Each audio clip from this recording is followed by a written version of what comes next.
আপনারা অনেকেই তো পুঁই শাক খেয়েছেন, তবে আজকে আমি রান্না করব পুঁই শাকের বিচি বা ফল।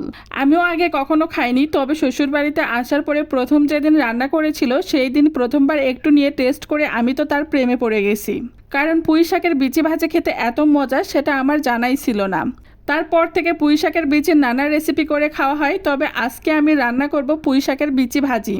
পুঁই শাকের বিচি ভাজি করার জন্য এখানে আমি কাঁচা পাকা দুই ধরনেরই বিচি উঠিয়ে নিয়েছি আর সেগুলোকে ধুয়ে পরিষ্কার করে নিয়েছি।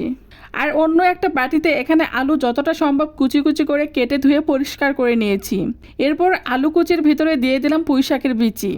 এরপর যে এর ভিতরে দিয়ে দিচ্ছি 3-4টা কাঁচামরিচের ফালি, 1 টেবিল চামচ লবণ, হাফ টেবিল চামচ হলুদের গুঁড়ো আর সামান্য পরিমাণ তেল। সবগুলো উপকরণ দেওয়া হয়ে গেছে, এখন আমি সবগুলো উপকরণ ভালোভাবে মেখে নিব।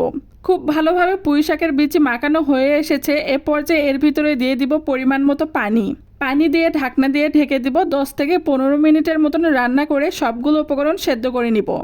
এরপরে চুলায় কড়াই উঠিয়ে দিয়েছি আর কড়াইয়ে আগে থেকেই সরিষার তেল ছিল। তেলটা হালকা গরম হয়ে আসলে এ পর্যায়ে এর ভিতরে দিয়ে দিচ্ছি সামান্য পরিমাণ জিরার ফোড়ন।